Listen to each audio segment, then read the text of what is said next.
If you're following Sofagate, good for you. If not, I'm just gonna give you a quick update on what happened. This is like the hottest European tea. This is like truly like, it's got everything in it: sexism, identity politics, patriarchy, a bad apology, a bad Twitter apology, everything. Okay. So a couple of weeks ago, Ursula von der Leyen, who is president of the European Commission, and Charles Michel, who is the president of the European Council, went on a diplomatic visit to Turkey to talk to Erdogan. Erdogan being everyone's favorite dictator in the European territories at the moment. He does a lot of naughty things. He's always got problems with human rights. So to like try and fix things a little bit and to try and negotiate other things, not so nice things, for example, immigration, because a lot of migrants that never made it to Europe during the migrant crisis of past years, these migrants from places like Syria, a lot of them didn't make it to Europe because Erdogan gets paid by Europe to keep them there. That's another story. But anyway, so it's always this relationship with Turkey is always, a little bit of unease, a little bit of human rights offenses, a little bit of dictatorship, but at the same time, it's good and it's lucrative in many ways for the European Union to have Turkey as a bit of a buffer, as a bit of a friend, it's a weird mutual relationship, and it's been like that for a long time. But anyway, so they went to meet Erdogan. They were going to talk, amongst other things, about how he needs to stop abusing human rights. And one of the talking points was the fact that Erdogan had recently expressed that Turkey will be leaving the Istanbul Convention, which was signed in Istanbul, which was kind of put in place in Istanbul. It wasn't necessarily signed, but okay, the Istanbul Convention. The Istanbul Convention dates back to 2011 when a bunch of world states made a commitment to uphold women's rights in their states and agreed that violence against women is a human rights issue and should be stopped, right? It was just a commitment, but it was, like a nice ideological and political thing to be a part of. Turkey was one of the first countries to ratify it. It is the Istanbul Convention. But it's been a few years, and Erdogan decided that he's going to leave the Istanbul Convention because he's tired of it. He's tired of all that human rights crap and women and not being able to beat on them. And his excuse was that the Istanbul Convention is just not in keeping with Turkish tradition, because Turkish tradition is based on patriarchy and the family, family values, and that includes beating women up, I guess. So there you go. So von der Leyen and Michel went to see him, and they had a meeting with Erdogan, and these are two very big, very important high-up officials in the European Union. It doesn't get any higher than this. And Erdogan had one seat, not two, one seat extra for the negotiations. And he motioned Charles Michel into the seat. Charles Michel, a spineless man of no substance, instead of saying, oh, wait, there's two of us, he sat in the seat. He sat down and stared blankly at what was going on. Ursula von der Leyen was obviously uncomfortable about this. She sat on a sofa to the side of them, and the two men happily, the leader of the European Union, dedicated to human rights, women's rights, equality, progressivism of a certain kind at least, and Erdogan, the dictator of Turkey, having a nice conversation while the woman sat next to them. The press obviously picked it up, called it Sofagate. It was a big scandal. Michel then made an apology that wasn't a very good apology, because in that apology, Michel basically said, well, it's women's rights. Like, that's like my version of feminism. I'm sure Ursula agrees with me because we're equal, so it doesn't matter. I'm just going to sit down and let the woman stand because that's feminism. So he got a lot of flack for that. And then he apologized again and tried to but it was all icky, and he didn't properly apologize, and there was a lot of tension between them. They have these weekly meetings they go to. They didn't have one that week. It was really, really bad.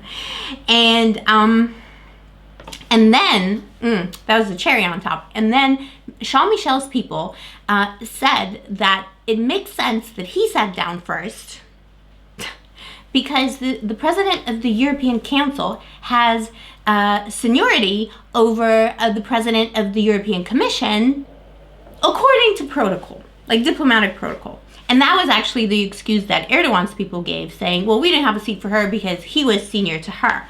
But actually, that is not true, because there is no protocol that's like definitely there and written down that that puts like this into a framework of diplomatic trips and diplomatic relations, just because it's not been written. There is no protocol. This is something that people can infer and interpret according to the way that they want to infer and interpret it.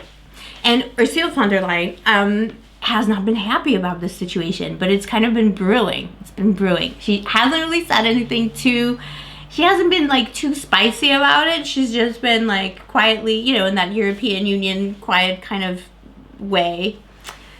Quiet but dangerous. She's been quiet about it until yesterday when she gave a speech on this. She spoke out on this. Like, she actually addressed this like publicly, and it was very moving. Very moving. And oh my god, Charles Michel is in so much trouble. Like, this man, like, to survive a scandal of this proportion is gonna be amazing. And he will, because a lot of these European Union officials are disgusting, slimy, spineless, treacherous so-and-sos who have no respect for women, really. They talk about it, people always talk about it, make a big point about it, but do they really respect women? Clearly not.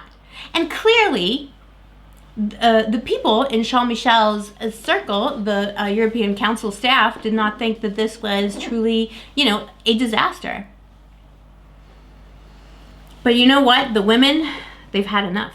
And Ursula von der Leyen spoke out about this, and she did not mince words. She said, "It happened because I am a woman." She's very clear on this. It happened because I am a woman. Not because of protocol. Not because there's like a hierarchy. Which is kind of half true. Like, the European Council is more of a representative a body. But she made a point of saying that. And she says, like, when she talks about this, she says, I checked the protocols. I checked myself, Ursula von der Leyen, the president of the European Commission. I checked it. And I found nothing that would suggest that I should be sitting on the sofa and he should be, oh my god, it was so good. It was so good. Okay, here she is. Let's just watch her. I am the first woman to be president of the European Commission. I am the president of the European Commission. And this is how I expected to be treated when visiting Turkey 2 weeks ago. Like a commission president. But I was not. I may not be about all the politics that Ursula von der Leyen represents, but I love her right now. I love her, and I love that she took the time to think about it. She didn't say in the moment. It didn't escalate. But this is something that really will be an example to girls and to women. This cannot be explained away this way. I think she's doing the right thing. I think she's doing her own way, and she's like totally destroying him and destroying any shitty apology ever made by a man and by a European official ever. Honorable members, many of you will have made quite similar experiences in the past, especially the female members of this House. I'm sure you know exactly how I felt. I felt hurt, and I felt alone. As a woman and as a European. It happens all the time. And people, as long as they can deny it, people don't want to be bothered by it. I know we've made progress. We've had Me Too. We've had feminism is not a dirty word anymore. So young women are able to identify as feminists. But this is still so backwards. And it's shitty feminism, and it's a shitty kind of ally like Michel Barnier that goes out there and says that. There's like a million men I know like this. A million cis men of privilege that I know who are like this, who will trample over a woman, be shitty to her on purpose in a very special way, treat her like crap. At work, in their home, whatever. And then say, oh, but you said you're a feminist, so it's equal. I am the president of an institution which is highly respected all around the world. And even more important, as a leader, I can speak up and make myself heard. But what about the millions of women who cannot? I'm ashamed for Michel Barnier. I'm ashamed for him. I'm glad she said this. Like I say, a lot of the Ursula von der Leyen politic, not necessarily just when it comes to the European Union, like the main thing with me and Ursula von der Leyen is that I'm not a neoliberal. And that is like a divide you can't really breach, but I love her now. I love her as a person. This is like, so I think on like, there's a level on which this can be good because it can be a way to personalize these people a little bit more and make it a little bit more interesting for the citizens of Europe to be involved a little bit more on a personal level. I wish the European Union had more officials that were able to show that side of themselves.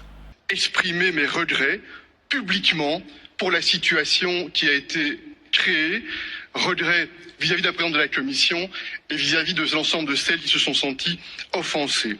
C'est une critique que j'entends naturellement. The response from Michel, sorry, not Michel Barnier, too many Michaels, from Charles Michel.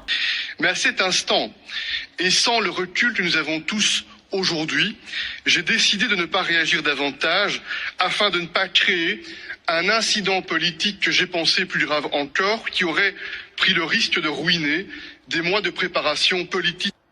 Like, not to like harp on about this, but something like this has never, ever, ever, ever, ever, ever, ever happened in the European Union. Ever.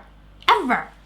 This is like the top people, this is like the president and the vice president, and they are having like a sexism situation in the public eye.